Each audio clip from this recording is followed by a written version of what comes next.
aquilo que me aconteceu foi um reflexo do quão vulgar eu era. E essa clareza, ela nasceu quando eu fiz uma jornada, uma caminhada a Santiago. Foi uma altura de muito pensamento, muito profunda da minha vida, onde eu verdadeiramente percebi que eu não era excepcional em nada. E isso incomodou-me, essa constatação incomodou-me. Eu lembro perfeitamente de que esse foi um momento de transição, porque eu voltei e eu mudei tudo. Eu emagreci 18 quilos, eu não lia, constantemente passei a ler de uma forma compulsiva, eu trabalhava já nessa altura em arquitetura, era ok, passei a ser muito bom, passei a adquirir uma série de capacidades que eu não tinha até então, e eu acho que fui desenvolvendo, peguei nessa energia, canalizei essa energia na direção certa e fui desenvolvendo uma capacidade de perceber e acreditar verdadeiramente que se eu quiser e quiser colocar a energia e estiver disposto a isto, eu consigo, na realidade, aquilo que eu quero. É uma questão de tempo, e isso é um fator que eu não controlo, mas a ação eu controlo. Então, quando eu compreendi que nós não controlamos o resultado, controlamos a ação, e eu passei a aceitar que eu estou disposto a colocar a energia necessária para atingir aquilo que eu quero na minha vida, a minha vida começou a mudar. Então, eu só mudei a ação e os resultados começaram a mudar.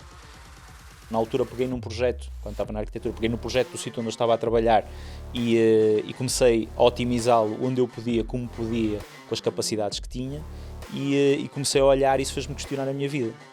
Então aí nasce o segundo momento de maior transição na minha vida. O primeiro foi eu passar a investir em mim, o segundo foi eu olhar para a situação onde eu estava e dizer, se eu mantiver esta estratégia de estar a trabalhar neste local, eu nunca vou atingir aquilo que são os objetivos da minha vida. Então não foi uma decisão simples, foi talvez a decisão mais complexa que eu tive que tomar na jornada, mas eu decidi largar a segurança pela insegurança, porque simplesmente aquele caminho nunca me iria levar à posição que eu queria estar.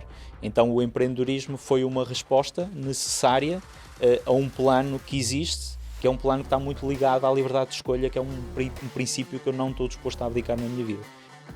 E eu nunca fui muito apologista da narrativa de que não existem atalhos.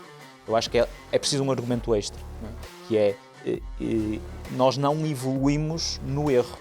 Nós naturalmente erramos e faz parte, mas nós evoluímos naquilo que nós acertamos. É nas decisões acertadas que nós damos um passo em frente. E a verdade é que nós podemos minimizar, numa fase inicial, podemos minimizar a quantidade de erros que nós temos. Com quê? Com informação, bloqueando os estímulos, afastando o processo de decisão ou o processo emocional na decisão, nunca tomando decisões quando nós recebemos a informação. Isto é um erro clássico, que é dizer o sim imediato porque estamos muito estimulados, não é? É afastar do momento onde nós damos a decisão. Para quê? Para pensar com mais clareza, trazer a racionalidade, a objetividade, eliminar a componente emotiva, porque o impacto daquela decisão naturalmente vai ser muito grande e às vezes compromete 2, 3, 4 anos da nossa vida e nós perdemos 5 minutos a pensar nele.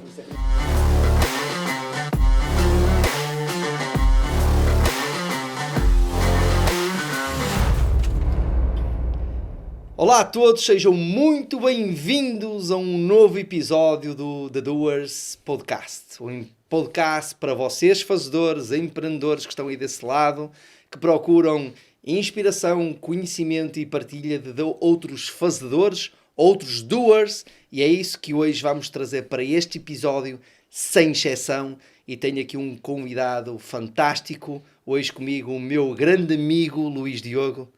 Luís Diogo. Está tudo? Está tudo ótimo. Muito obrigado pelo convite. Obrigado eu, pá, e por ter participar aqui. Neste projeto. Como não? Tinhas que participar, não é? Já sabes que irias participar neste e em todos que eu tenha. De qualquer das formas, conhecendo, sendo com muita consciência do teu critério de escolha, fico muito feliz de estar aqui. Claro que sim, claro que sim. Olha, Luís, eu tenho que começar este episódio antes mais de te apresentar, antes mais de falar um pouco sobre ti, de te agradecer. Porque nós não nos conhecemos desde sempre, mas o tempo curto que a gente ainda se conhece dentro da jornada que virá aí para a frente, tu foste uma pessoa que teve um grande impacto em mim, continuas a tê-lo e obrigado por isso, obrigado por estares dentro do meu círculo de influência, dentro daquelas pessoas que estão perto de mim, qualquer coisa que eu precise, tu estás aí, por isso queria também te agradecer hoje aqui. Publicamente, não é que eu preciso de fazer para me deixar mas desconfortável, aqui, não é? O desconfortável és tu. Eu sou João Cortias, o charmoso. Tu és Luís Diogo, o desconfortável. Mas acho que é importante isto, Luís.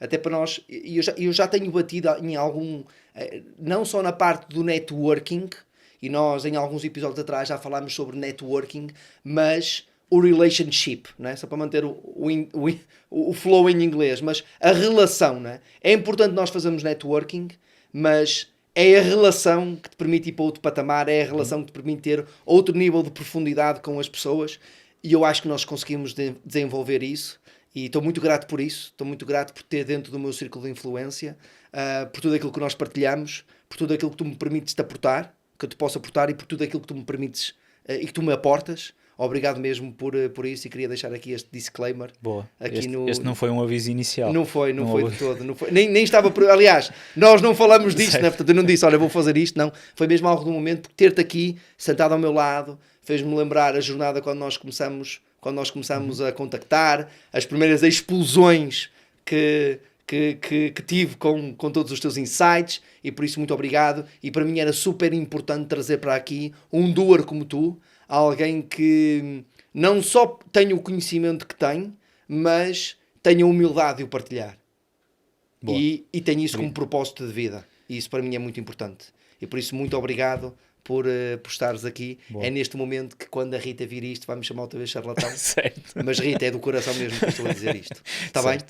Bom, muito bem, obrigado, meu amigo. Vamos a isto, vamos partilhar aqui com a nossa comunidade, que para quem ainda não te conhece, a partir de hoje vai-te seguir certamente, porque tens aqui muitas coisas para partilhar connosco. Vamos a isso? É essa a missão, espero.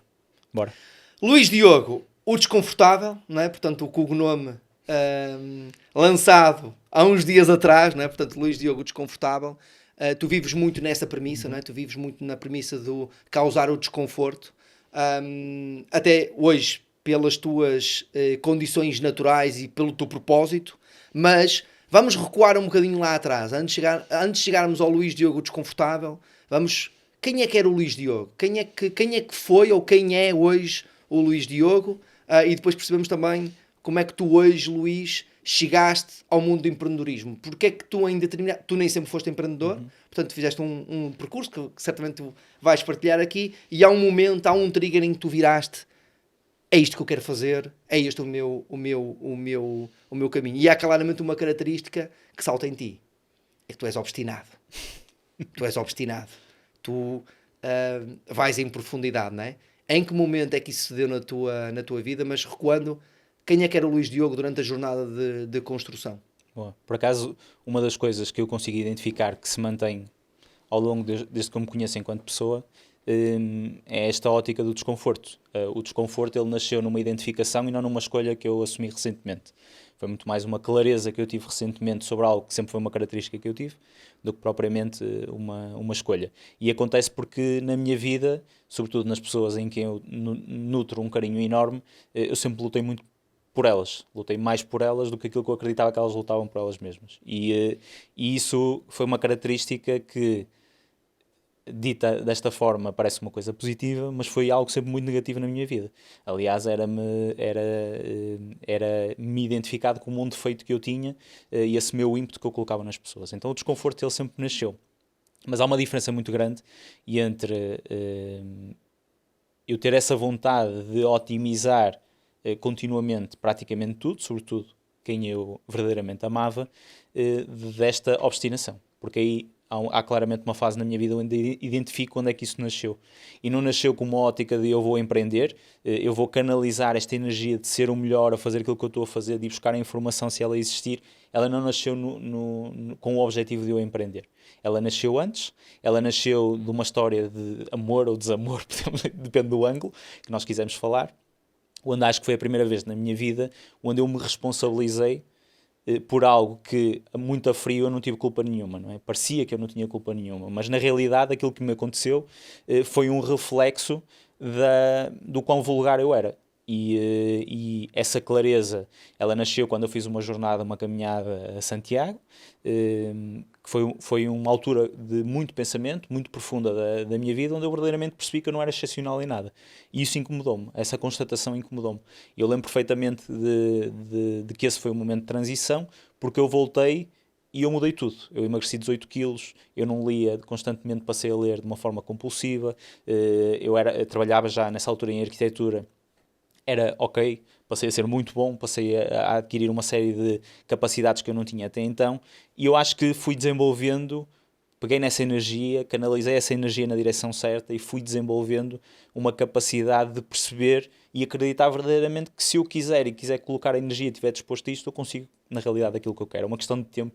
E isso é um fator que eu não controlo, mas a ação eu controlo. Então, quando eu compreendi que nós não controlamos o resultado, controlamos a ação, e eu passei a aceitar que eu estou disposto a colocar a energia necessária para atingir aquilo que eu quero na minha vida, a minha vida começou a mudar. Então, eu só mudei a ação e os resultados começaram a mudar.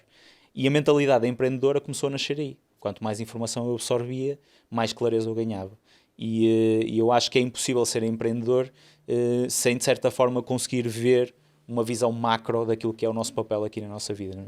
Porque acho que um ímpeto que é comum a toda a gente que quer empreender é pelo menos querer implementar uma visão, pelo menos querer sair daquilo que é a normalidade de um trajeto, porque nós vivemos tanto com empreendedores que parece que é o normal, mas não é, não é? Sim, na sociedade é um percurso anormal.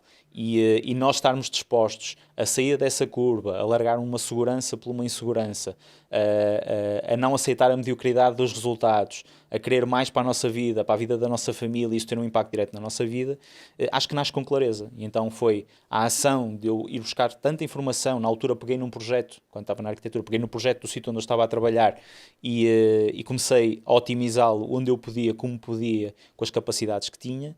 E comecei a olhar e isso fez-me questionar a minha vida. Então, aí nasce o segundo momento de maior transição na minha vida. O primeiro foi eu passar a investir em mim. O segundo foi eu olhar para a situação onde eu estava e dizer, se eu mantiver esta estratégia de estar a trabalhar neste local, eu nunca vou atingir aquilo que são os objetivos da minha vida.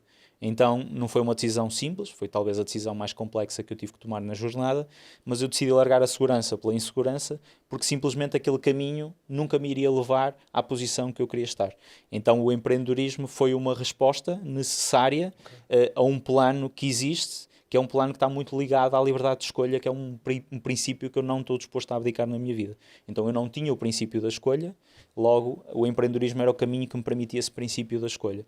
E foi aí que eu deixei a segurança que tinha, uma vida incrível que eu tinha, sinceramente, uma vida que eu demorei muito tempo a recuperá-la, por uma insegurança que correu mal, que enfim teve aqui bastantes desafios e esse momento de transição, mas simplesmente eu nunca me pude arrepender, porque eu conquistei o princípio da escolha a partir desse momento. Ainda não é pleno, nós temos a tendência a achar que por sermos empreendedores temos a escolha toda do nosso lado, na realidade não temos, não é? Porque hoje acordei e não pude simplesmente optar e dizer assim, hoje não vou fazer nada, até posso fazer isso um dia, 2, 3, mas não posso fazer isto por 3 meses. Hoje não venho. Se lixe João. Então acho que esse princípio é a grande conquista e o grande objetivo que eu me imponho na minha vida, é dar continuidade a esse projeto que começou bem lá atrás, e foram isso, 2 momentos marcantes, um onde aprendi a investir em mim, e isso transformou-se em resultados, em capacidade, o outro onde eu percebi que a estratégia que eu tinha usado até então nunca me iria permitir alcançar aquilo que para mim eram princípios fundamentais, e só nasceu com a clareza que a informação me trouxe e que o conhecimento me trouxe, que me permitiu olhar para a minha vida como um projeto, construir esse projeto e tomar as decisões necessárias para alcançar. Eu acho que, Luís, acho que não podíamos ter começado da melhor forma e pegar aqui em alguns pontos quentes que tu colocaste. Eu acho que e nós do outro lado temos uma comunidade de fazedores, temos uma comunidade também de empreendedores e que ainda não está a empreender por si, está naturalmente com o objetivo de o ser. E acho que tu deixaste aqui duas mensagens muito fortes e que eu queria ressalvar. Um é o princípio da raridade, não é? Em que é que eu sou realmente excepcional? Qual é a minha raridade, não é? Em que é que eu realmente sei que faço a diferença? Qual é que é o meu superpoder, não é? O que é que eu realmente... E eu acho que isso hoje é algo que os empreendedores, de certa forma, para empreender têm que saber de tudo um bocado, têm que ser o polivalente, e muitas das vezes nós perdemos essa essência de em que é que realmente eu sou bom dentro da minha estrutura. Realmente, qual é o meu pelouro? Não é? Dentro de uma estrutura, não é? Porque o empreendedor, claro que no início o empreendedor tem que fazer tudo, não é? É contabilidade, é vendas, é suporte, é código às vezes, é um conjunto de coisas. Claro que nós temos que nos adaptar, mas no princípio da escala está também a especialidade, não é? Em que é que eu consigo efetivamente ser o melhor dentro da minha organização e conseguir a exponenciar esse conhecimento em toda a estrutura, não é? E, portanto, eu concordo claramente com isso. E durante algum tempo eu andava numa de polivalente. E hoje, porque nós até estamos a reorganizar a empresa e olhar para estruturas, ainda ontem estivemos debruçados sobre isso, organizar quase por pelouros. Ok, eu sou o CEO, mas qual é que é o meu pelouro? Qual é que é a minha especialidade? Qual é a minha raridade? O que é que eu consigo aportar valor à empresa que mais ninguém cá dentro consegue fazer? E eu acredito muito nesse princípio e acho que nós hoje em dia perdemos um bocado isso. Eu acho que eu entendo que nós não devemos ser especialistas no sentido de sermos só focados numa coisa, mas qual é o teu superpoder? Em que é que realmente tu fazes a diferença? Em que é que realmente ninguém te consegue substituir, não é? Porque isso dá-te poder, não é? Isso dá-te capacidade de pegar fogo dentro de uma estrutura, de chegar e conseguir implementar. E eu acho que essa é uma mensagem muito importante hoje para os empreendedores, que é, pá, qual é a vossa realidade? Em que é que vocês fazem a diferença? Seja na vossa empresa ou na empresa de uma outra pessoa. Em que é que realmente vocês são os melhores a fazer? Isso acho que é um pensamento muito interessante, isso que tu trazes.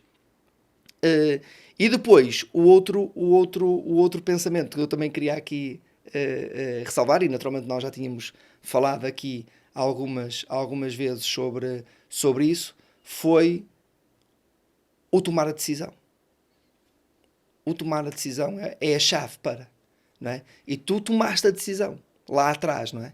E muitas das vezes nós passámos-nos a queixar de um conjunto de coisas, porque a vida é isto, porque a vida não me dá aquilo, porque eu acho que merecia melhor, mas nós não tomamos a decisão que tem que ser tomada para que efetivamente esse momento que nós ambicionamos, esse futuro realmente chegue, não é? E acho que o empreendedor todos os dias tem essa capacidade de decidir. Pode decidir o seu destino. Não significa que seja livre, como tu tocaste aqui, e isso leva naturalmente para o conceito da liberdade financeira, que tu também falas disso muitas vezes. Não significa que nós sejamos livres de tomar todas as decisões, mas nós temos o poder de as tomar. E essa consciência nós temos que ter enquanto empreendedores. Ser empreendedor é ter que tomar decisões todos os dias. E essa é a principal função do empreendedor, de uma pessoa que está à frente de uma organização. E isso é muito interessante, porque dos princípios que eu defendo em toda a gente que eu tento ajudar a dar estes passos, que foi o que mais me custou a entender, que é, se o impacto daquilo que nos acontece é proporcional à nossa decisão, por que não colocar mais energia a decidir melhor, ou a aprender a decidir melhor? Nós menosprezamos o impacto que uma decisão tem na nossa vida, não é? Eu costumo dizer que um não é uma decisão, um sim é um compromisso, não é? E uma das coisas onde eu olho para trás e claramente, se eu pudesse hoje, com a lucidez que tenho, alterar sobre aquilo que aconteceu no passado, era melhorar o meu processo de decisão, porque tudo tem um impacto na nossa decisão. E esse é o maior benefício, a decisão é o maior benefício do empreendedor, mas pode ser também o maior problema do empreendedor. E numa fase muito inicial da jornada, todos nós estamos muito entusiasmados com as nossas ideias. Somos claramente uns apaixonados pela nossa ideia. Isso traz um perigo muito grande, que é muito mais fácil nós encontrarmos argumentos positivos à nossa ideia do que aprendermos a contrariar o nosso próprio pensamento, a bloquear os nossos estímulos, não é? Falámos muitas vezes do síndrome do objeto brilhante, porque nós não medimos o impacto da nossa decisão, nós não medimos sequer qual é que é a fundamentação base pela qual nós devemos decidir sobre determinada forma ou não. E eu acho que, olhando, e isto também vai de uma análise a quem já está no mercado há muito tempo, a quem conseguiu estabilidade durante muito tempo, que são coisas muito diferentes, não é? Uma coisa é ter um sucesso momentâneo, outra coisa é ter sucesso durante muitos anos, são, enfim, princípios básicos totalmente diferentes. E se há alguma coisa onde todos eles são extremamente cuidadosos, é nas decisões que tomam. Eu dou um exemplo, costumo dar um exemplo, que é a Berkshire do Warren Buffett, não é? Toma 3 decisões por ano. São 20 e tal pessoas que tomam 3 decisões por ano. E isto é proporcional ao histórico de resultados que eles têm, porque eles param muito tempo para balizar as decisões que tomam. Eu acho que se nós fizéssemos ou colocássemos mais energias em decisões mais acertadas, os resultados apareciam mais rápido. E nós às vezes estamos a colocar energias, e tudo certo, porque é fundamental para acontecer alguma coisa, mas dispersamos muito a nossa energia, apontamos em demasiadas setas, logo não inserimos profundidade nenhuma, e ao mesmo tempo, grande parte delas pode ser bloqueada. E normalmente é aí que entra o conhecimento, é aí que entra a partilha, é aí que entra nós estarmos com pessoas pares, pessoas que já estão avançadas na jornada. Porquê? Elas permitem-nos ajudar a bloquear algumas dessas decisões. E eu nunca fui muito apologista da narrativa de que não existem atalhos. Eu acho que é preciso um argumento extra, não é? Que é, nós não evoluímos no erro. Nós naturalmente erramos e faz parte, mas nós evoluímos naquilo que nós acertamos. É nas decisões acertadas que nós damos um passo em frente. E a verdade é que nós podemos minimizar, numa fase inicial, podemos minimizar a quantidade de erros que nós temos. Com quê? Com informação, bloqueando os estímulos, afastando o processo de decisão ou o processo emocional na decisão, nunca tomando decisões quando nós recebemos a informação. Isto é um erro clássico, que é dizer o sim imediato, porque estamos muito estimulados, não é?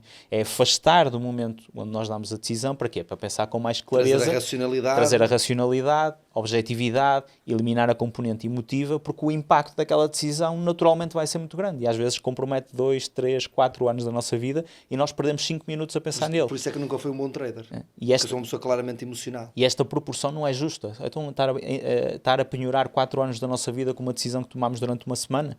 Calma. Toma as decisões com consciência, tens o poder da decisão, mas tens a responsabilidade da decisão. E se tu vives bem com este balanço, acho que maximizas as tuas probabilidades de sucesso. Então eu acho que esse é o nosso grande superpoder, não é? Esta é a grande liberdade que nós ganhamos no empreendedor, podemos decidir um pouco o nosso caminho, mas ao mesmo tempo bem com ela uma responsabilidade ainda maior, que é nós somos responsáveis pelos resultados do nosso caminho. Logo, maximiza as hipóteses de dar certo e aprenda a bloquear a tua decisão, aprenda a melhorar e a argumentar a tua decisão, porque isso tem um impacto direto em tudo aquilo que tu vais fazer, seja uma decisão num dia, uma decisão de um ano ou uma decisão de uma vida. Claramente. E tu falaste aí do tema dos atalhos, não é? E o engraçado é que eu acho que quem conta a narrativa de que não há atalhos, ou quem acredita que não há atalhos, é porque acha que, porque mesmo no atalho tu tens que caminhar. Sempre. O atalho não se faz parado. Não. E, portanto, há atalhos sim, mas é preciso na mesma fazer o caminho, não é? E a malta às vezes acha que o fazer o atalho leva-me ao sítio. Não. O atalho o caminho é este. Tu tens que o fazer na mesma, não é? E isso é aquilo que o empreendedor todos os dias, quando o sol nasce para todos os empreendedores igual, não é? Seja aqui, seja na China, seja na Mongólia. Para todos igual. Nós temos que fazer o caminho. E claramente o conhecimento é claramente um atalho. A capacidade de informação que nós temos, aliado ao momento da decisão, é claramente o atalho. E isso numa questão macro, mas se tu olhares, por exemplo, e dizes assim, o que é um franchising? Franchising é um modelo de estado e validade que funciona. É um atalho. Há muitas premissas que tu não vais ter que decidir simplesmente porque aquilo já foi testado e validado. É um atalho ao erro. Tu não vais ter que errar em grande parte das decisões que já vêm ali.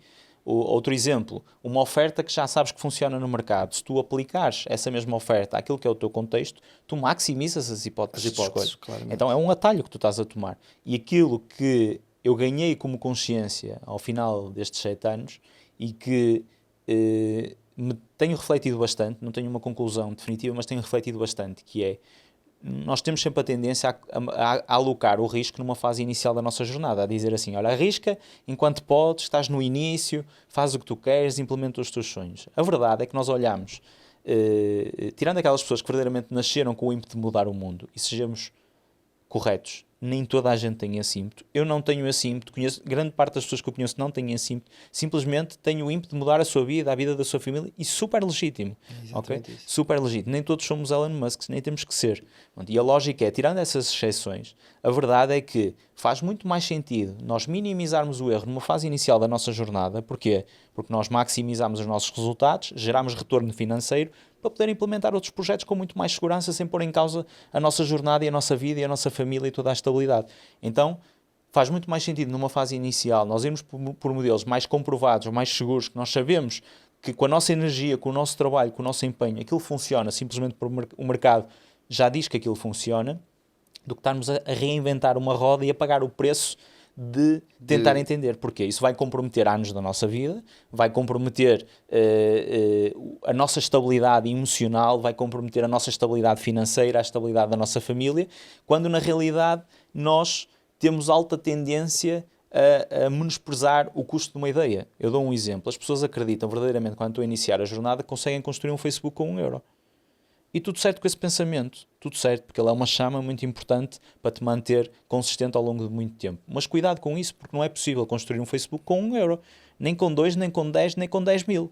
Então é preciso ter esta consciência de que nós devemos tomar mais uma vez as decisões em função do nosso contexto, maximizar as odds de sucesso no primeiro negócio, na primeira empreitada que nós vamos fazer, aprender a ganhar dinheiro, aprender a gerir despesa, aprender a fazer a equação do negócio que é gerar retorno e a partir desse momento, nós com a liquidez que geramos, poder entrar em aventuras. Porque nessa altura nós vamos sentir o peso de ter o dinheiro do nosso lado e aprender a diversificar com consciência, aprender a arriscar com consciência e dizer, ok, agora vou pegar em parte deste dinheiro e vou explorar uma ideia que eu tenho aqui há bastante tempo que eu gostava de ver implementada. Tudo certo, mas isto não põe em causa a nossa estabilidade, o nosso projeto, a razão base pela qual nós começamos, a nossa família e isto normalmente. Este nível de consciência só acontece quando tu começas a ter filhos e quando tu começas verdadeiramente a ter um peso da responsabilidade claramente. nas tuas costas, onde começas a olhar para as coisas de uma forma muito mais fria, dizer, afinal, o que é que eu estou a fazer, porque é que eu estou a fazer? E eu gostava de saber esta informação bem antes, Essa quando era eu a comecei. pergunta que eu te ia fazer. Tu gostavas de ter tido um Luís Diogo na tua vida Esta quando informação. tu Eu acho que ela ia iniciaste? mudar tudo na minha vida. Obviamente que eu não era o que sou hoje, tudo certo. Não, isso Aceitando está esse tudo certo. facto, Isso aí, eu não ponto estou final a parágrafo. contestar a isso, mas a verdade é que eu com esta eu acho que esta informação é muito mais valiosa para quem está agora e já, como nós já percebeu isso, do que quem está no início que simplesmente vai ouvir isto e vai achar que é mais uma informação. Não é mais uma Porque eu informação. comecei assim. Não é mais uma informação. Eu comecei exatamente assim, naturalmente que foi num ponto de vista mais controlado, mas exatamente com o risco, não é? Com esta questão do risco, que é arriscar é agora. Eu tinha 28 anos, portanto este é o meu momento. Vou arriscar agora, despedi-me, mudei de vida, bora arriscar tudo. O que é que eu tinha feito com mais conhecimento do meu lado? Com esta informação do meu lado? O risco era o mesmo. Porque o risco é a nossa vida. Exatamente. Nós podemos estar a Não arriscar é mau. continuamente Exatamente. e a abdicar literalmente de conforto, de outras coisas, que a vida é feita de outras coisas, não é só do empreendedorismo. Estamos a arriscar e nós não sabemos verdadeiramente quanto tempo é que nós estamos a arriscar. E a minha questão é, a lógica da vida é esta. Primeiro, eu vou vender o meu tempo porque eu não tenho mais nada. A seguir eu vou aprender a comprar tempo de outras pessoas. A seguir eu vou aprendendo a gerar valor. E quando eu aprendo a comprar tempo de outras pessoas, eu aprendo a maximizar. Só que para comprar tempo de outras pessoas eu preciso de dinheiro. E renegar isto é um erro. Yeah. Não é possível sem dinheiro. Logo, a primeira coisa que eu devo aprender a fazer é dinheiro. Depois de aprender a fazer dinheiro, eu vou aprender a contratar pessoas e a comprar tempo às pessoas para construir ideias incríveis que isso, efetivamente possam vingar uma visão que eu tenho. E esta, para mim, é a equação lógica na forma de construir, só que a imaturidade inicial não me permitiu a mim tirar este tipo de conclusões. O que é que aconteceu? Paguei uma fatura. Pesada.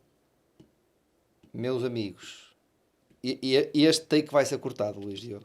Boa. Não, vai ser cortado para chegar a mais pessoas. Está aqui o processo. Primeiro, eu vendo o meu tempo. Segundo, eu compro o tempo das outras pessoas. Terceiro, eu aprendo a gerar valor. É a equação do empreendedor. É a maturidade. Ouçam isto, por favor. Mesmo. Cortem este take, gravem no vosso telemóvel e ponham como despertador. Todos os dias acordem com esta frase. Todos os dias. Mesmo. Mesmo. Obrigado por teres trazido isto. Obrigado mesmo por trazer. E tu tocaste e levaste aí para outro ponto, Luís Diogo, mas eu tinha mesmo que falar, eu tinha mesmo que ressalvar isto, porque é demasiado valioso para passar nos pingos da chuva. Mas deixa-me trazer aqui outro tema e pegando no gancho que tu deixaste aqui. Faturas. Eu costumo dizer que não há empreender sem sacrificar. Não há. A gente pode andar por onde... Empreender, um dos sinónimos para mim é sacrifício. E esse sacrifício traz muitas faturas. Algumas que nós conseguimos pagar, outras que não conseguimos pagar. Qual foi hoje a maior fatura que tu tiveste que pagar e que o Luís Diogo de hoje ia te dizer, tu esta não vais ter que pagar? Qual era a fatura que tu pagaste, mas hoje não tinhas pago? Olha, eu tenho uma bem clara. Há faturas, não é, em diferentes dimensões. Uhum. Eu paguei duas em dimensões diferentes, vou usar estas duas como exemplo. Já perdi a quantidade de faturas que eu já paguei. Mas Umas multazinhas lá também para pagar. estas duas, claramente, foram duas que marcaram. A primeira delas foi logo na minha primeira tentativa, como eu não cumpri aquilo que eu estava a dizer, ou seja, eu tentei implementar uma ideia que não existia em Portugal, eu achava que com 2 euros eu ia, e não foram 2, mas eu achava que aquilo ia funcionar. São os da Crazy Ones. Não estava preparado e por aí fora. Então, isso basicamente teve um retorno direto de eu perder 30 mil euros, assim, em 6 meses. E eu até tinha alguns recursos, porque tinha trabalhado, tinha alguns recursos na minha vida muito, Margem financeira. muito longe destes 30 Certo. mil euros no início da minha jornada. Então, na realidade, eu comprometi 2 anos seguintes da minha vida, onde aquilo que eu tive a fazer foi a pagar a fatura que eu tinha, literalmente. Eu tive 2 anos a trabalhar, inclusive nos primeiros 6 meses eu gerava zero income na minha vida e tinha sempre duas coisas para fazer. Uma era pagar ao Estado, porque o Estado, mesmo que eu não receba nenhum dinheiro, 0 euros, tenho sempre que pagar o proporcional do meu vencimento, porque eu sou obrigado a ter um vencimento porque tenho uma empresa, enfim. Então todos os meses 300 euros eu tinha que dar ao Estado e todos os meses eu tinha que pagar ao banco a fatura que eu tinha perdido. E, por incrível que pareça, foi uma altura da minha vida onde eu senti verdadeiramente que não tinha nada a perder e havia claramente uma liberdade, mas obviamente havia o peso da responsabilidade. E isto foi muito giro nos primeiros 6 meses porque havia aquela adrenalina, mas depois ao final de um ano e meio, eu sentia... A ressaca vem, não é? Eu sentia que estava a pagar... Quando o efeito da droga, porque empreendedorismo é a droga, não é? Aquilo das veias, não é? Quando o efeito passa, vem a ressaca. E na ressaca eu senti que eu estava a pagar um erro do passado, senti o peso do erro. E eu vou voltar a cometer um erro similar e eu vou voltar a ter uma fatura para a frente. Eu tenho a certeza, faz parte, porque o meu nível de risco é elevado e eu sei que inevitavelmente isso vai acontecer, porque se eu não experimentar, eu não sei. Isto para mim, saber e buscar conhecimento é um dos princípios mais importantes na minha vida. Logo, eu posso ter que voltar a pagar esta fatura, mas eu tomo decisões muito conscientemente a que eu não quero fazer. Então eu tenho um nível de consciência muito grande sobre esse tempo e foi claramente uma fatura que doeu muito no corpo. E depois de 2 anos onde as coisas já estavam a correr bem e eu estar literalmente todo o dinheiro que eu podia meter ao bolso estava a pagar um erro do passado, custou bastante. E a segunda grande fatura foi uma fatura mais emocional, onde quando eu dei um salto na altura arriscado, de certa forma inconsciente, de certa forma desfundamentado, mas o certo. Ainda hoje considero que foi um passo certo, onde eu larguei uma estrutura mais pequena, passar a gerir uma estrutura muito maior. E eu queria levar a mesma cultura que eu tinha numa estrutura pequena para uma estrutura maior. Só que eu não tinha criado aquela estrutura. Eu não tinha criado aquela cultura. E esse choque de eu tentar impor com a mesma fórmula numa receita totalmente diferente, não resultou. E não resultou a 2 níveis. Não resultou em resultados concretos. Não consegui fazer essa inversão, não era a forma certa de fazer essa inversão, nem com a velocidade que eu queria fazer, e resultou num desgaste emocional tremendo, e foi quando eu tive um burnout, e eu literalmente levei-me ao limite daquilo que eu conseguia. Eu coloquei demasiadas energias, demasiada pressão, demasiada responsabilidade, inclusive, sobre os meus ombros, e paguei uma fatura física, uma fatura emocional, que de certa forma fez com que eu olhasse para onde me quero posicionar no futuro de uma forma totalmente diferente.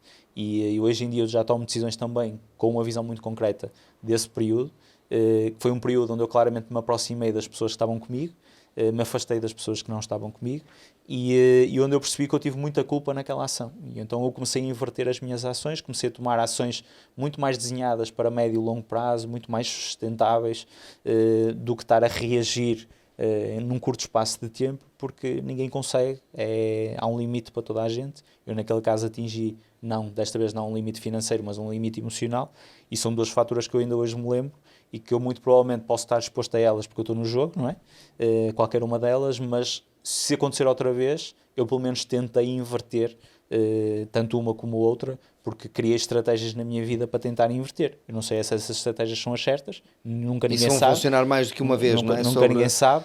Diferentes variáveis, a mesma estratégia pode funcionar. Mas ninguém sabe. Mas mudou claramente. Agora estou muito mais preparado. Ou só avanço para ideias onde eu estou preparado, não invento o que não é para inventar. E o segundo eu tenho muito respeito pela minha energia, pelo meu tempo e pela minha sanidade, e só coloco as energias naquilo que eu sinto que tenho energias para colocar. E isso obviamente limitou as minhas escolhas, limitou o número de projetos, limitou uma série de coisas, e eu hoje noto olho para a minha vida e cada vez eu procuro menos escolhas, mais profundidade do que diversificação, no que diz respeito à construção do negócio. Ok. Então isso hoje é a mesma intensidade que tu pões com mais maturidade ou diminuíste a intensidade? Eu acho que ponho, porque o problema não foi o tempo que eu coloquei. O burnout não aconteceu pelo tempo que eu coloquei. O que aconteceu foi que, e aqui vais achar relevante, tendo em conta o nome do podcast, foi eu distanciei-me muito do resultado. O que é que eu quero dizer com isto? Eu, como me vi com um problema de ter que maximizar o tempo das pessoas, tudo aquilo que eu fazia 100% do meu tempo, eu maximizava o tempo das outras pessoas. E como aquelas pessoas não estavam alinhadas com a minha forma de executar, grande parte dos resultados que elas produziam não estavam, não é que era certo ou errado, mas não estavam de acordo com as minhas expectativas. Então eu, além de ter que fazer essa gestão e essa mudança, eu vivia numa frustração constante que nada do que era produzido para o cliente final seguia aquilo que era a minha visão. Então o facto de eu não ter preservado uma componente... Estavas em frustração constante. O facto de eu não ter preservado uma coisa, uma pequena coisa, seja o que for, que eu consiga levar do início ao fim e eu tenho o prazer de ver o resultado final, de ver quase que a peça a ser criada, do início ao fim, desde a idealização àquilo que é a entrega, para mim é um princípio importante. E eu acho que até hoje eu nunca perdi esse princípio. Eu tenho sempre alguma coisa que sou eu que faço. Eu tenho sempre alguma coisa que sou eu que meto a mão na massa e que eu realizo do início ao fim. E eu percebo que não é o meu papel de gestor, mas eu percebo que para a minha personalidade é fundamental eu ver essa idealização. Porque aí, pelo menos num microespaço, eu consigo ver uma materialização daquilo que estava na minha cabeça. E eu sou muito... Eu venho da área criativa. Isso para mim é um fundamento, um princípio basilar muito importante. Então não foi a intensidade ou o tempo que eu coloquei nas coisas, foi a forma como eu fiz e as decisões que eu tomei que me levaram àquela exaustão, onde depois eu me sentia frustrado porque nada do que era criado, eu sentia orgulho nisso. E isso é mau. Okay, obviamente houve muitos erros no processo da gestão de liderança. Obviamente eu estava e estou a fazer uma formação a esse nível, mas o facto de eu não poder levar nada até ao fim é algo que eu tenho que sempre proteger, porque eu já sei que se não fizer isso, mais tarde ou mais cedo eu vou voltar a pagar essa fatura. Então não tem a ver com o tempo, tem muito mais a ver com onde é que eu o aloco, que tem que ser equilibrado, e eu percebo que possa perder escalabilidade, mas eu também não estou a fazer isto só pela escala. Eu estou a fazer isto para sentir orgulho naquilo que eu estou a fazer e para criar algum impacto, e eu senti que de certa forma aquilo é uma pequena semente diferente que eu vou deixar aqui, que de certa forma vai gerando alguma ação, ou algum entusiasmo, ou sei lá, vai tendo um impacto na vida de alguém, que muita associação àquilo que é o desconforto é muito isso, não é? Eu sentir que alguém pegou naquela informação e de certa forma mudou o trajeto dela para um lado mais positivo, e isso a mim deixa-me muito contente, porque acho que é a minha missão, acho que é aquilo que é o que eu quero provocar e é aquilo que eu gosto de fazer. Fernando, tu tocaste aí num ponto que é o jogo, não é? O jogar o jogo, não é? Nós empreendedores estamos a jogar um jogo, não é? E naturalmente num jogo existem dois resultados: ou ganhamos ou perdemos. E aqui falar de perder mesmo, há sempre o conceito, aprendemos, claro que aprendemos, mas também aprendemos a ganhar. Nós não aprendemos só a perder, nós também aprendemos a ganhar. No primeiro podcast com o Miguel eu trouxe isso, não é? Que é, quando se ganha e quando se perde, é importante nós refletirmos sobre isso. Não é só quando nós perdemos. Nós não tiramos só ilações ou conclusões quando perdemos. Quando ganhamos, também. E tu falas do jogo e do prazer que o jogo te dá. Não é? Da adrenalina, da dinâmica, de tu vês o resultado a acontecer. Tu hoje tens balizado onde é que tu paras este jogo? Quais é que são as linhas onde tu paras o jogo? Ou seja, qual é o resultado que não pode acontecer? Tu hoje tens isso balizado, onde é que tu paras? Porque isto é um pensamento que é difícil nós fazermos este pensamento, porque nós estamos constantemente a ser estimulados, nós estamos... E o empreendedor sabe que pode perder. O empreendedor tem que saber, só que o nosso medo em perder é sempre inferior ao nosso desejo de ganhar. Não é? E portanto nós estamos sempre focados no ganhar do que propriamente no medo de perder. Não é? Mas, ao mesmo tempo, nós temos que ter isso de uma forma consciente presente. Tu hoje tens isso, tu hoje consegues materializar o que é que eu ponho em risco. Tu tangibilizas isso? 100%. Toda a minha vida é bloqueada. Toda a minha vida. Até porque eu estou a construir um negócio com um único objeto. Aliás, qual é o jogo que eu estou a jogar? O jogo que eu estou a jogar é só um. É o input das minhas horas ser desproporcional ao output dos resultados. Eu tenho uma vida, tenho um tempo de permanência, não sei qual é que vai ser, tenho 24 horas como toda a gente. Eu já percebi que não é através das minhas horas que eu vou gerar riqueza. É através do distanciamento entre aquilo que são as minhas horas e os resultados que eu obtenho. É por isso que eu aprendi e investi a construir processos, a construir equipas, a contratar tempo, a comprar tempo. Porque é essa forma que eu tenho de inserir escala na proporção entre aquilo que é a minha rentabilidade e as minhas horas. Porque ninguém que vende horas, na realidade, nunca vai atingir uma liberdade. Nunca. Porque a partir do momento em que deixa de trabalhar, deixa de ter essa rentabilidade, tem que mudar o seu estilo de vida. E eu não estou disposto a isso. Então, esse é o jogo que eu estou a jogar. E para jogar esse jogo, não é um jogo de que eu vou chegar lá esse dia e está feito. Não funciona assim. É um jogo de que o tempo é o fator mais determinante e mais importante. Então, o jogo que eu estou a jogar é eu conseguir aumentar a minha rentabilidade todos os anos, proporcionalmente às horas que são as mesmas todos os anos, eu conseguir aumentar essa rentabilidade e conseguir fazer com que essa rentabilidade tenha um impacto na minha vida pessoal. Então, eu todos os anos, felizmente, todos os anos maior do que no ano anterior, eu pego num impacto que o negócio gera na minha vida pessoal e faço uma aplicação disso na minha vida pessoal. Então, todos esses ativos eles estão protegidos. No sentido em que o objetivo de um negócio, além de me motivar, de fazer o que eu gosto, por aí fora, é gerar essa rentabilidade para eu poder fazer uma diversificação em ativos que não dependam do meu tempo, nem de mim, nem da minha capacidade. A minha skill é os negócios. Okay?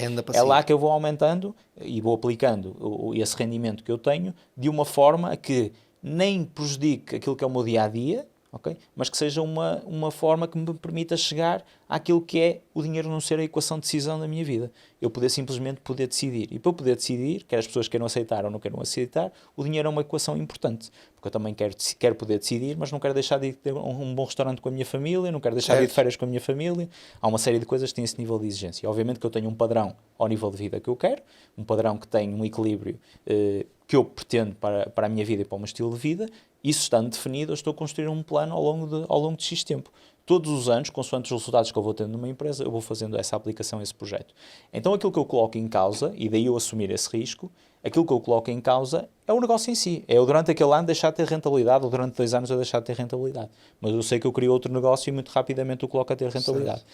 E eu, para fazer este crescimento, eu tenho que arriscar, não tenho outra forma. Se eu fizer sempre a mesma coisa, se eu der sempre a mesma ação, eu não vou gerar resultados diferentes. Então eu tenho que evoluir, tenho que aprender, tenho que arriscar. Mas eu estou a arriscar o negócio em si, o ativo em si. Eu não estou a arriscar aquilo que é a minha família. E isso está protegido, desenhado para ser protegido de forma muito objetiva e concreta. E acho, inclusive, que é uma das áreas onde os empreendedores devem aprender a trabalhar melhor. A sua gestão pessoal do seu património. É muito importante. Não só na proteção, mas como é que eles geram riqueza? Como é que eles geram? Como é que eles aumentam a renda? São conceitos que foram aparecendo ao longo da minha jornada, mas que na realidade é a razão de tudo. É eu construir esse património para isso ter um impacto na minha vida. Porque se for só fazer aquilo que eu gosto, se calhar bem trabalhar para a tua empresa, elimino completamente o risco do empreendedorismo, consigo tirar um bom rendimento e consigo fazer aquilo que eu gosto. A justificação do empreendedorismo não pode ser eu fazer aquilo que eu gosto. Não é uma justificação válida para o nível de risco que é preciso assumir.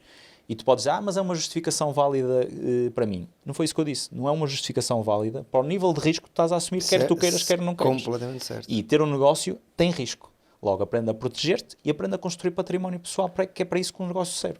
Tu traz aqui um ponto e linkamos este momento àquilo que estávamos a falar há pouco.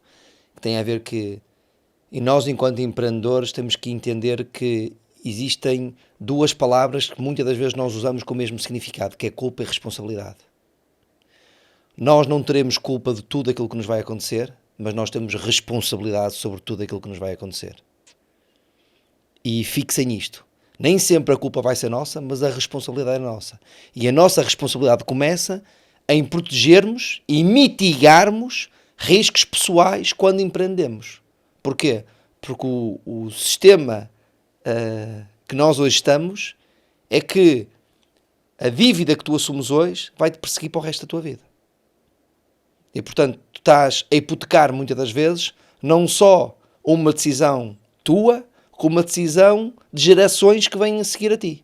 Estás a hipotecar condições que podes estar a dar a outras pessoas. E esse é um ponto sempre muito importante, porque foi criado, aqui durante os anos áureos do empreendedorismo, do novo empreendedorismo, do empreendedorismo sexy, em Portugal, Web Summit, startups, fundings, unicórnios, que a empreender não tem risco. A empreender somos preparados para falhar. né? Falha rápido, né? Começou-se aqui a falar sobre que é bom falhar. É bom falhar, mas é se isso não hipotecar a responsabilidade que nós temos sobre outras pessoas que estão ao nosso redor. E, portanto, é muito importante este tema que tu trazes, que é nós, enquanto empreendedores, temos que efetivamente aprender a proteger o nosso património e a proteger a decisão e a vida de pessoas que nos rodeiam. Porque nós não podemos, né? Muitas vezes nós hipotecamos tudo, né? Vamos all in, parece que estamos no casino, mete as fichas todas e quando vai à máquina, a casa ganha sempre, não é? Mas acho que isso até é uma dimensão não só no empreendedor, que é devíamos todos nós evoluir a nossa literacia financeira e aprender a proteger o nosso património. Porquê que achas que isso não acontece, Luís? Porque as pessoas, e aqui vai uma associação muito, aliás, basta ver os comportamentos de consumo nos últimos anos para perceber que isto é uma verdade, que é, as pessoas têm alta tendência a seguir o que é fácil, barato e rápido. Okay? Quando, na realidade, a oportunidade está sempre no oposto, naquilo que é difícil, lento e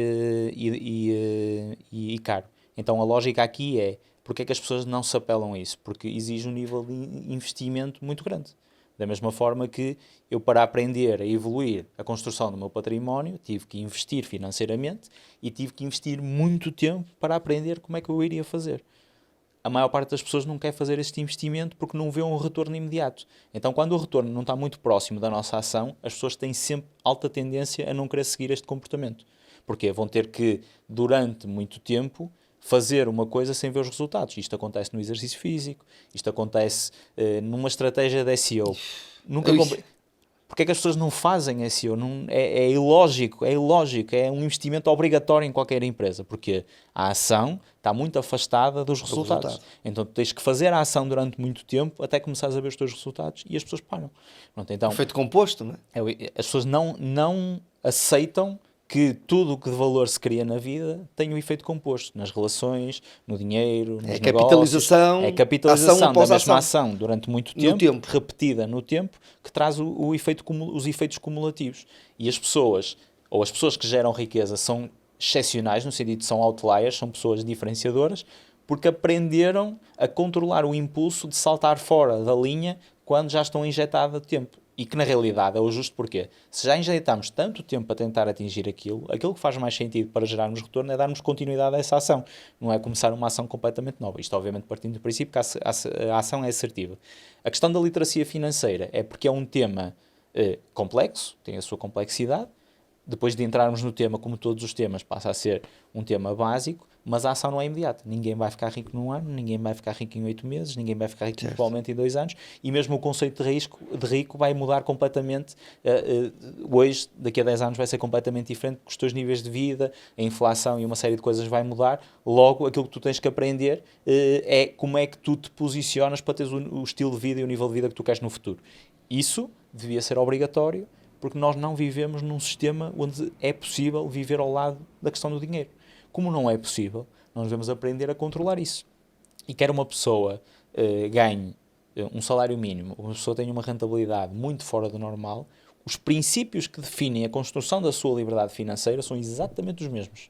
Logo, a desculpa de eu nem sequer preciso preocupar com isso porque não tenho rentabilidades para isso, é simplesmente uma desculpa. Porque, na realidade, é o fator do tempo o mais determinante e não os aportes que nós fazemos no nosso investimento.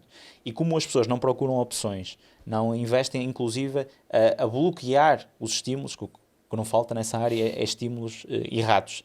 Não aprendem a bloquear, não aprendem a fazer esse balanço, não investem nesse conhecimento, não acabam por colher os frutos desse conhecimento. E o que difere alguém que aprendeu a gerar riqueza, que é o que estamos aqui a falar, de alguém que não gera riqueza, é só o conhecimento, não é o acesso. E as pessoas têm alta tendência a culpabilizar, isto é excesso, ele acede a coisas que eu não aceito. Porque eu não exatamente isso. Ele faz a mesma tarefa durante muito tempo, tu não o fazes, e ele tem um conhecimento que tu não tens que podes ter. Simplesmente procura as pessoas onde esse conhecimento está, e hoje em dia, felizmente, está super acessível. Sim. Há pouco estávamos a falar do efeito composto, não é? No outro dia eu ouvi uma frase que é o primeiro milhão é difícil, o segundo é inevitável, não é? Isso tem muito a ver com o efeito composto, não é? Que é... Tem a ver com o efeito composto do dinheiro. O efeito dominó, não é? Porque o efeito dominó do dinheiro, obviamente, que é o dinheiro gera dinheiro se tu aprendes a aplicar, mas eu acho que nessa afirmação há aí uma nuance mais interessante, que é... Traz isso. Que é, tu para chegares a 1 milhão percebes que o segredo não está na inovação, está na repetição. Okay? É repetir a mesma fórmula muitas vezes, durante muito tempo. Ok. E quando percebes isso e chegas àquilo que é um primeiro nível que toda a gente ambiciona quando inicia a sua jornada, dizes assim, ok, eu estou para escalar para o segundo, a única coisa que eu tenho que fazer é continuar a repetir isto em escala, como é que eu faço isso? E aquilo que aprendo a fazer é inserir escala no processo. Então começa a escalar até verdadeiramente, ao fim de muitos milhões, começar a haver limitações no mercado. Nós temos tendência a dizer, o meu mercado é limitado. Não é. Na realidade, tu simplesmente não estás disposto a manter durante muitos anos a mesma fórmula porque achas que és empreendedor para experimentar as coisas novas. És quase um cientista. Ok. Tu não és um cientista. Um empreendedor não é um cientista. O teu papel não é inovar. Tu deves inovar para não ficar atrás do tempo, mas o teu papel é repetir uma fórmula que tu sabes que resulta. Sim, somos inventores. Não? Então, no primeiro milhão, aliás, o Érico Rocha disse uma coisa incrível, que, aliás, ainda hoje me estou a lembrar dela, ela teve, esta semana teve impacto, que ele disse que é o segredo dos 7 dígitos do milhão, não é? O segredo do milhão é nós encontrarmos um produto com muita margem. E isto é interessante porquê? É interessante porque um primeiro produto com muita margem paga bem as faturas do erro. Então é muito interessante, permite-nos errar, mesmo assim crescer. Depois ele diz, o segredo dos 8 dígitos, ou seja, dos 10 milhões, é tu aprenderes que o primeiro produto da tua empresa vai pagar o custo por cada novo cliente. Quando tu entendes esta lógica, dizes assim, ok, então eu tenho um produto que basicamente serve para eu pagar o que eu estou a investir para atrair aquele cliente e depois eu vou vender dentro da minha porta outros produtos para ir buscar o retorno do negócio. E ele depois ainda diz outra coisa muito interessante. Ele diz, e o segredo dos 9 dígitos, ou seja, dos 100 milhões, é quando tu percebes que o primeiro produto não tem que dar dinheiro. Tu pagas para vender o primeiro produto. Ou seja, tu vais buscar elasticidade no mercado porque estás disposto a pagar mais do que toda a gente para adquirir aquele cliente e depois sabes... É o jogo do CAC e do LTV. Exatamente. Sabes vender mais aos mesmos clientes e chegas aos 9 dígitos. Então este framework mental é na realidade... Se arrebenta a cabeça. É na realidade aquilo que diferencia... Se arrebenta a cabeça. Quem percebeu a equação e o jogo e quem ainda não percebeu a equação e o jogo. E as pessoas obviamente acham que foi sorte. Não, é ele perceber esta lógica. A minha questão é, estás disposto a olhar verdadeiramente para o teu negócio e a procurar um produto rentável? Equação para os 7 dígitos. Estás disposto a não ganhar dinheiro no primeiro produto? Equação do segundo nível. Estás disposto a perder dinheiro no primeiro produto, a arriscar para adquirires um cliente e ganhares ao longo de múltiplos meses? Sim, no terceiro nível. Segredo de quem chega ao terceiro nível. E depois há outra diferença que é o estás disposto ou estás comprometido, não é? Mas isso já... Certo. Aí já era outra... Ninguém chega aos 8 dígitos e aos 9 sem estar comprometido. Essa é um pensamento de escala, trouxemos aqui claramente. Mas na realidade é uma equação que faz todo sentido. Que é ao início, é a margem que Impactou-me isso. Boa sorte. É tipo um vírus. Agora vai ficar aí 2 semanas. Luís, a gente continuava aqui horas, não era? Certo. Já passou? Já. Mas olha, só porque há pouco tu falaste aqui de um tema que é um pilar forte para ti, eu sei que também é, e naturalmente eu sinto aproximação com isso, também a nossa família, não é? Que é hoje um pilar importante para nós, é uma base que nós temos, é um índice de força, não é? Qual é o legado que tu queres deixar para a tua família, para os teus filhos, filhas, se só tiveres filhas? Qual é que é o legado? Tu hoje pensas nisso? Qual é que é... Tenho muita consciência sobre isso. Sou o pilar da família, é tudo para mim. Okay? Para mim, nada disto fazia sentido se não fosse a minha família. E a única coisa que eu quero deixar à minha filha, que espero que possam ser mais, mas a única coisa que eu quero deixar é simplesmente uma coisa, foi uma coisa que mudou, que eu sinto que mudei na geração da minha família. Eu lembro quando era miúdo, eu chegava à cozinha, à minha mãe, e dizia, mãe, eu vou mudar o mundo. E ela dizia, tu és maluco, deixa-te destas coisas. Isto tem muito a ver com o contexto. O contexto onde os meus pais nasceram era um contexto onde não te era permitido tu acreditares que era possível atingir aquilo que tu querias. E a única coisa que eu provoco todos os dias na minha família, e que é claramente o meu legado e a minha missão, é provocar, e mais uma vez está muito alinhado com a minha personalidade, que eu não me consigo distanciar e o que eu faço cá fora é o que eu faço dentro, que é esta questão de desconforto. Eu só tenho que provocar na minha família que é legítimo, aceitável, nós abraçarmos o desconforto que nos permite evoluir todos os dias. Isto para mim faz parte da minha vida, aquilo que eu aplico na minha vida pessoal, aquilo que eu aplico nos negócios e na família igual.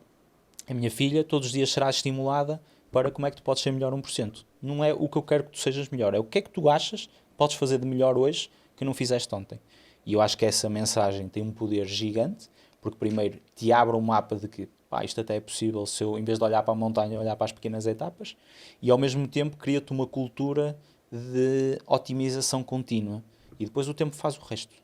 E eu já não preciso me preocupar que o tempo vai fazer o resto por ela, e quando as pessoas olharem para ela, ela teve múltiplos incrementos de 1% todos os dias, e isso vai fazer dela uma pessoa excepcional. E esse é o meu Ela legado. ter as condições para decidir isso, não é? E esse é o meu legado. E ela, no fim da minha vida, sentir que claramente eu impulsionei essa atitude. É a única coisa que me preocupa deixar. Top.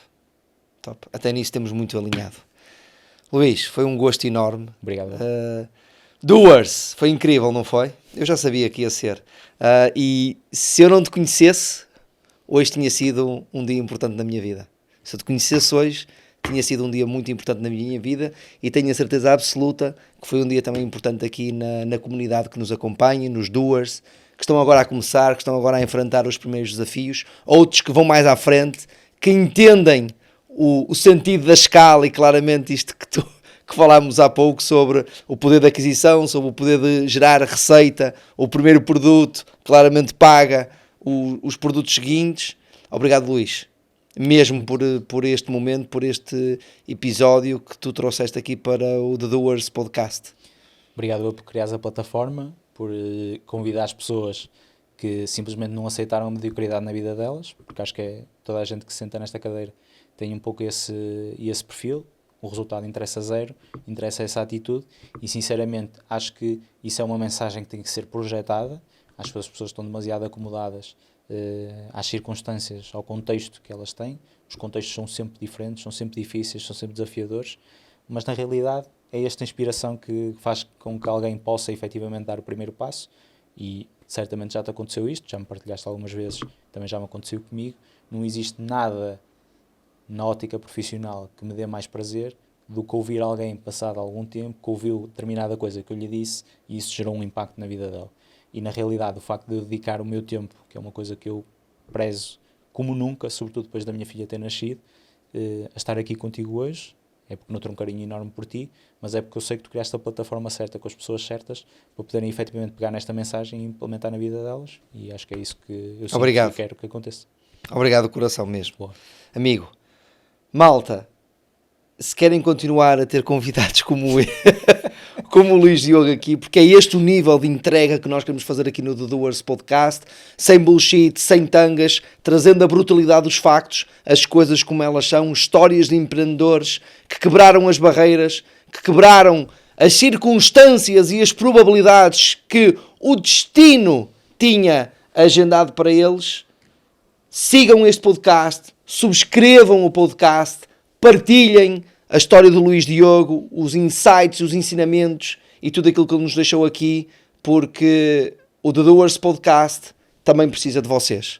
Luís, mais uma vez, amigo, muito obrigado. Por tudo. Continuamos juntos, por isso obrigado. A vocês, no próximo episódio, segunda-feira, às 6 da manhã, na próxima segunda-feira sai um novo episódio. Continuem-nos a acompanhar. Estamos juntos aqui no The Doers Podcast. Muito obrigado e até ao próximo episódio. Obrigado, malta.